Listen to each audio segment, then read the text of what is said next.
collaboration with the Cyprus Mail, this is the Cyprus News Digest with Rosie Haralambous.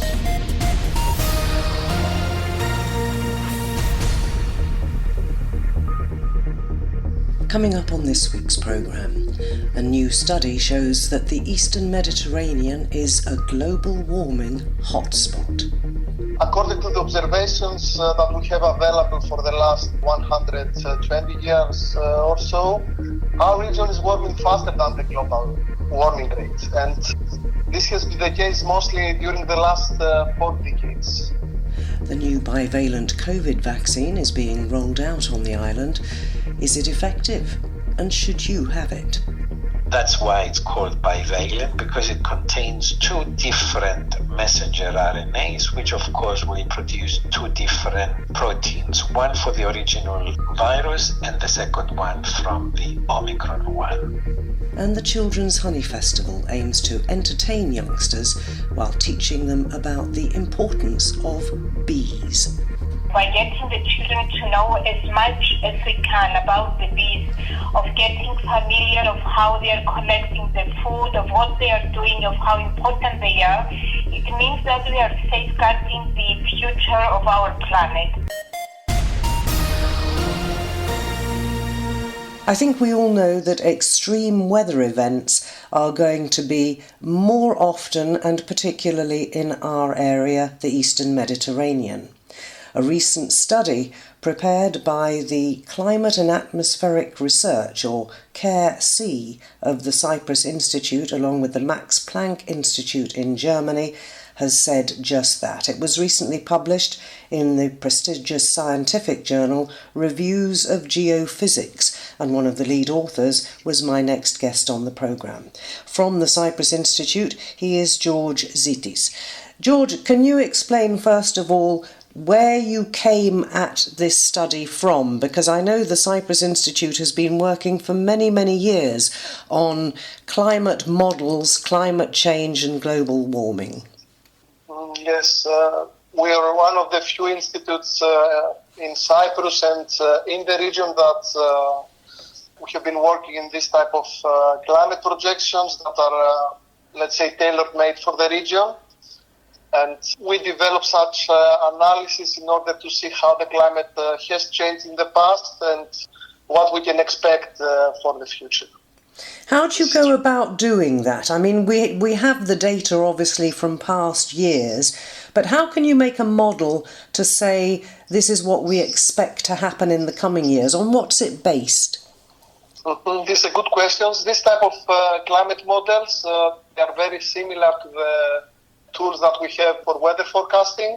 So these are some, let's say, software, if we can say in simplified words, some computer routines that they can represent some fundamental processes that happen in the atmosphere, and we can develop some scenarios, and we can try to project future climate for the next decades or up to, let's say, the next century. So these are very similar tools to the ones that we use for weather forecasting, but we can extend them further in time. I think I'm right in saying that the study identified our region, the Eastern Mediterranean, as a climate change hotspot. Why is that? Unfortunately, there are many reasons for this. According to the observations that we have available for the last 120 years or so, our region is warming faster than the global warming rate. And this has been the case mostly during the last 4 decades, that the regional warming has accelerated. Now we're warming in a pace of near 0.45 degrees Celsius per decade, which is quite strong rate. And at the same time, we do observe a decline in precipitation, particularly in the Eastern Mediterranean. So since these 2 very important variables are changing, and they are changing in an opposite direction, this tends to amplify the impacts of climate change in our region. And this is why I consider it a climate change hotspot. I'm not very clear. Does this mean that the surrounding areas to the Eastern Mediterranean have different parts, if you like, of climate change, and that because we are in the middle of all of those, it's impacting us. And this is true. The region is affected by different climate processes. We have the Mediterranean Sea, which is very important. We have the Sahara Desert, and we have some influence there from the dust. We have pollution coming from Europe. So we're in the middle of, let's say, we can say a climate crossroad or an atmospheric crossroad.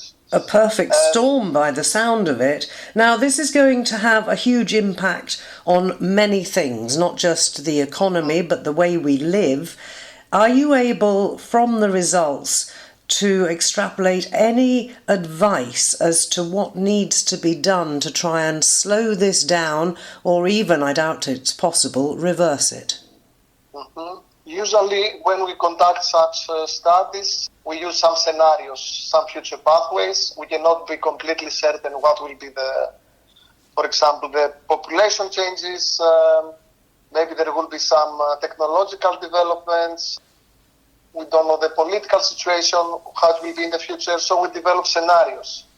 So in a scenario that we continue emissions of greenhouse gases in the rates that we do now, so in a business as usual scenario, the climate of the region will change significantly. So this warming will accelerate. We expect stronger decreases in precipitation and more frequent extreme events and more intense extreme events such as heat waves and droughts. However, we also develop other type of scenarios, more optimistic ones, and we can say with a level of certainty that if we reduce substantially these emissions of greenhouse gases, we can slow down this warming. And this will give us the necessary window of opportunity to adapt to the changes. And I'm not talking only about societies, I'm also talking about ecosystems. So it's very critical to slow down this warming. How far are you able to pass this information directly to policymakers? During the last years, I say we are in a good collaboration with the governmental departments, at least here in Cyprus. And since our country is also an EU member state, we need also to develop some adaptation plans. We are committed to mitigation actions. So this is one of our motivations, exactly to inform policymakers in order to design these strategies in a timely manner and implement mitigation actions timely. I presume that this is all part of the preparations for COP27 that I think is being held in Sharm el-Sheikh in Egypt this November. So is your team going to go there and put forward your results? Yes, this is true. So we want to communicate this also in the following COP, where we can have a more direct discussion, let's say, with the policymakers of the region, since our region is also a very dominant emitter of these gases. But this study was also motivated by the initiative of the Cyprus government to create a more coordinated plan for climate actions in the region. Which is a little ironic, George, it's a little ironic that here we are chopping down trees in Cyprus at an amazing rate, making it very difficult for people, let's say, to use electric scooters rather than cars. It's not really a put-together package, is it? Yes, this might be true, but yes, we need to let them understand the impacts of climate change and that they really need to take actions now. And perhaps we need to be more informative and let them know that the inaction will cost us more in a few years.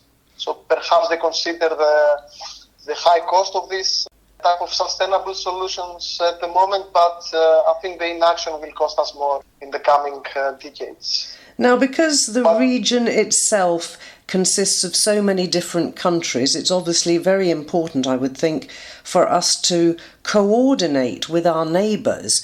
Do you have any idea how far that is happening and what indeed is the reaction of the other countries in the Eastern Mediterranean? And this is another peculiarity of the region that makes the population and the societies here more vulnerable, because we see a lot of tensions, a lot of conflicts, and climate action is not always a priority in all of these countries of the region. But I think here we need to really do more and try to collaborate more in terms also of developing science, developing common solutions, because most of these challenges are transboundary. It said, I think, in the report that there were particular concerns for the elderly, for children and for pregnant women. That was Jos Lelyveld of the Max Planck Institute. What did he mean by that? Because surely it's going to affect us all. Yes, but some of the impacts of climate change, for example, heat extremes, and the type of heat waves that we expect in the future will mostly affect this type of more vulnerable population. So I think this goes more to the health impacts of climate change, and we know that these population groups are more vulnerable to, for example, extreme heat and the associated impacts. Now, you live in Cyprus, you've been here a long time. Why do you think it is that we still have so many climate skeptics here? I'm really not sure. I think there is a good lobby perhaps from the fossil fuel industry, and perhaps also the politicians or policymakers. Sometimes they have a short sight, because all this transformation, of course, implies substantial cost. Maybe they're hesitating investing this money now. And yes, despite that, we already see the impacts of climate change, particularly in the region here. And yet it's well known that acting prophylactically is much, much cheaper than trying after an event to react to it. Exactly, and this type of events, extreme events, they can be really costly in terms of damages to infrastructure, property losses, the health effects. So I think, yes, being proactive is much more relevant here, but also these types of solutions that we propose have also other co-benefits that we need to put this also in the equation. So having less polluted cities, let's say, have also other co-benefits, for example, in human health. So we need to consider also these co-benefits. You just said the things that you've proposed to help. What are they actually? What we propose, we expect to see a particular impact in urban environments. So that the cities need to be more secure, more prepared for what we expect in the future. And since most of the population of the region is now living in cities, and this urbanization trend will be stronger in the future, this is what the population projections tell us. I think we need to secure our cities more. For example, sustainable urban planning, urban greening are some types of solutions that we propose. Maybe the treatment of wastewater or water recycling to address the reduced precipitation. I think we need to secure our buildings in terms of reducing the energy demand for cooling in the summers. Of course, convert to renewables. I think we have a lot of sunlight here in the region, and we can do more in this direction in order to reduce the emissions of greenhouse gases. So this type of simple but very effective solutions are very relevant here.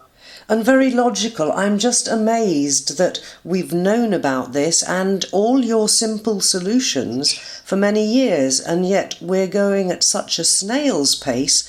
We're never going to do it in time, are we? Exactly. For Cyprus, for example, transportation is one of the lead sectors in emissions. I think there we can really do things like encouraging public transportation means, maybe some cycling paths for a more safe, let's say, rides for our citizens. I think there we can do more. Well, I think certainly we can. We seem to pay lip service and put a cycle path here and a tree there, and then we chop down more trees than we put up, and the cycle paths aren't safe. It's extraordinary. I wish you the very best of luck, George, when you address that COP27 conference in November. And let's hope, let's cross our fingers that our policymakers and politicians are listening to the dire warnings that have come not only out of your report in the reviews of geophysics, but that I think we've all known about for many years. Thank you very much for joining me. Thank you very much, Rosie. Keep up to date with events in Cyprus and around the world with the Cyprus News Digest.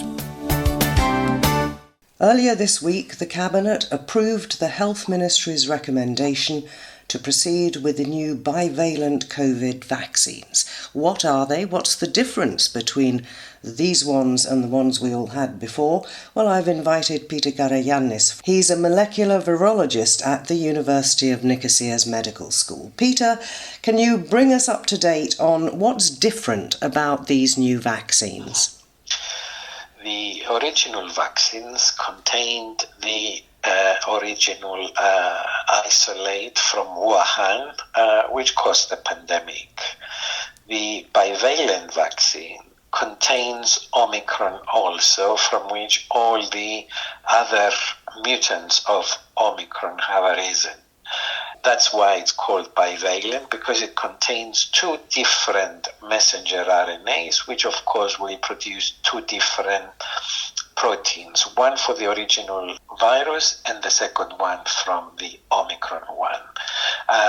The intention is to cause immunity against Omicron also, and hopefully that will partially protect against the subvariants of the virus. You say partially, bearing in mind how many people have had enough of vaccinations. What's the point of everybody doing this? There is no doubt that irrespective of which vaccine you receive, they protect against serious infection and hospitalization. So they have that protective effect to protect you from going to hospital, and if you belong to one of the vulnerable groups, from dying in the end.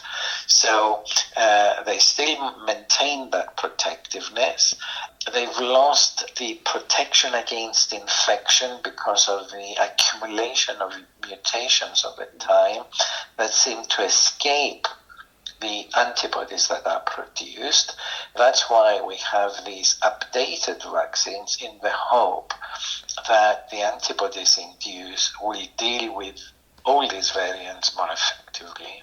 Now, before these were actually approved, the ministry was saying that you should go ahead and have a fourth dose anyway, even of the old vaccines. So was it worth waiting for these ones, or have a lot of people already gone ahead and had a second booster? Yes, a lot of people have gone ahead and had a second booster because they wanted to avoid serious infections and hospitalizations. Now, although they had a second vaccine, booster vaccine, that doesn't stop them from having a third once the time lapse of 5-6 months has occurred. In the United Kingdom at the moment, a lot of people are having their third booster dose. Now, we're getting towards the normal flu vaccine season, aren't we? Where does that fit in with all of this? If you've had all these COVID ones, do you need to bother with a flu one? Of course you do, because they're completely different viruses, and what we're trying to avoid is to have both viruses circulating at the same time, particularly now that the self-protection measures have been relaxed to a large extent. So not wearing masks will make infection with flu virus easier, and somebody infected with both viruses at the same time is not good news. So because the last 2-3 years we've not had any cases of flu, flu appeared a lot earlier this year, not so much in Cyprus, but in Greece, for example, there was a 5-fold increase in flu cases in September, which is not the usual month of seeing such cases. Usually it's December, January, February. We know which viruses these are. It's the swine flu and the H3N2, the other one. So hopefully the vaccines against flu will deal with this and will offer protection against infection. And when will those be rolled out in Cyprus?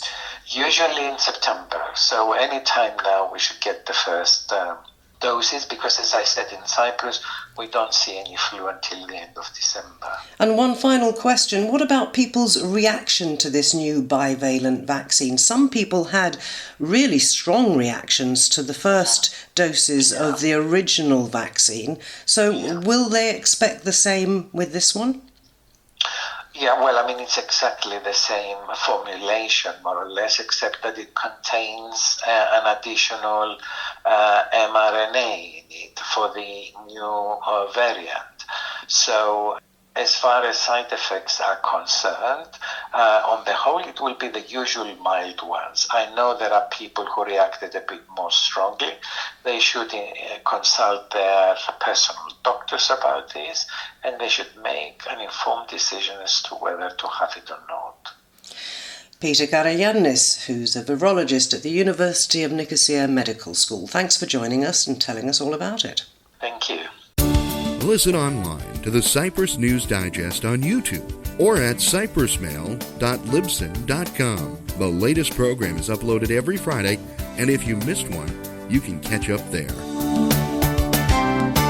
We spoke recently about the festival of Pastelli in Anoira village, and I mentioned in the introduction to that chat that this is the time of year when a lot of villages across Cyprus have festivals. Well, there's another one coming up aimed specifically at children, and it is the Children's Honey Festival that's going to be taking place in Melini village. To tell us all about it, once again, welcome back to the programme, Iula Michailidou. Iula, kids and bees, and that's very important now, isn't it? Because bees are under such threat. So tell us what's coming up at the Children's Honey Festival. Dear Rosie, thank you so much for inviting me to your program once again and giving me the chance to tell you things about the Children's Honey Festival. As we said in the newsletter, we believe that bees and children are the future of the world. Bees are so important for the existence of our ecosystem, and children is really our future. So by getting the two of them together, by getting the children to know as much as we can about the bees, of getting familiar of how they are collecting the food, of what they are doing, of how important they are, it means that we are safeguarding the future of our planet. So this festival is dedicated to the children and to the bees. A lot of the activities are taking place, a lot of workshops, a lot of hands-on experience, and of course a very rich program which is all going to be done by children. Children dancing groups, children performing different things, and also a lot of trainers, 25 exhibitors with a lot of honey and products of the hive, a lot of arts and crafts, and one day full dedicated to the bees and the life of the bees as well. It runs, I think, from 11 in the morning till 7 at night, so that's quite a long day, particularly for young children. Are there places in the village that they can go and rest a bit and come back to all the events? Of course they are. At the beginning of the village we have the bee park.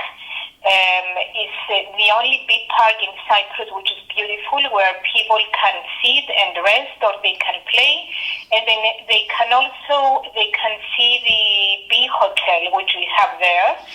At 11 o'clock we'll have a lady from the Ministry of Agriculture who will be talking to the children about the importance of the bees, about which plants are attracting bees and they have nectar for the bees.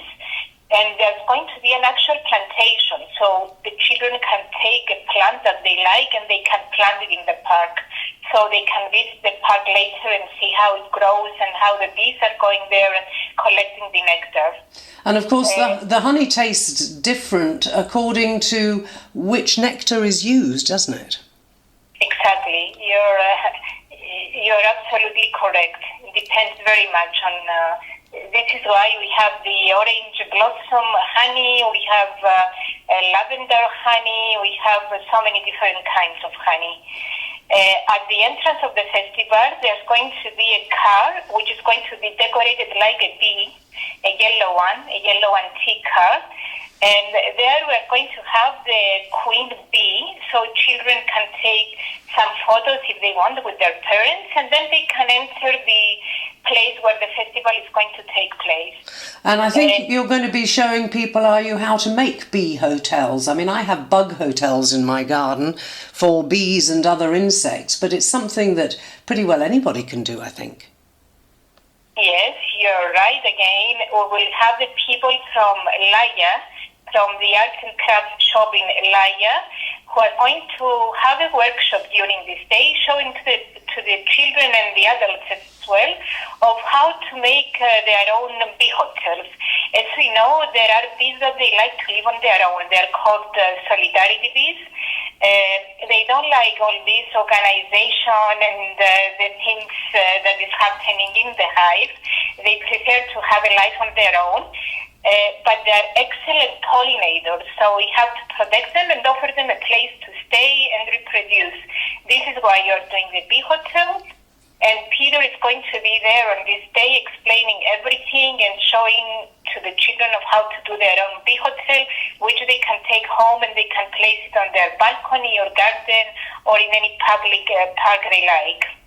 Now, honey we associate mostly with food, but it is actually a very important ingredient in some cosmetics, and it's also, I think, been used over the centuries as a medicinal aid. So tell us a bit about the other uses that you'll be talking about at this exhibition.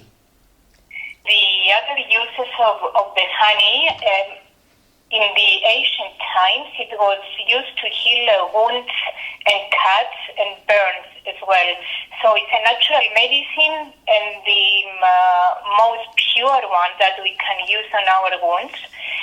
These are some of the uses that we will be showing to the children during the festival. And also our honey keepers, they are all very well educated now, so they write on all their products about the uses, and they are able to explain to people of how to use them and make their own ointments if they like, or to do their own medicines if they like as well. We are talking about simple things, like our grandmothers were using it if we have a sore throat or if we have a cold or something like that. Well, it's been in use, as I said, for centuries, and it's everybody's chance to find out more about it at the Melini Children's Honey Festival. It's upcoming on the 18th of September, and I'm presuming that people can find out more online? Yes, they can find more. There is a Facebook page, which is in Greek, Melenio Pediko Festival.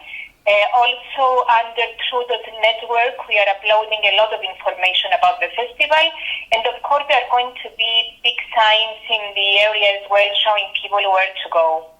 We will give some leaflets to schools so children know about it, and of course we would like to thank you so much because I know that a lot of people are listening to your program, so it is very essential for us that you're hosting us, and many, many thanks.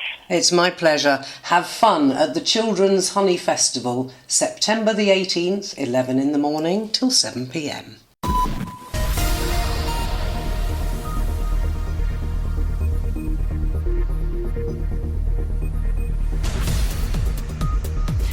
Well, that about wraps up this edition of the Cyprus News Digest. Many thanks for your company. Hope you'll join me next week. Till we meet again, take care and God bless. Bye-bye now.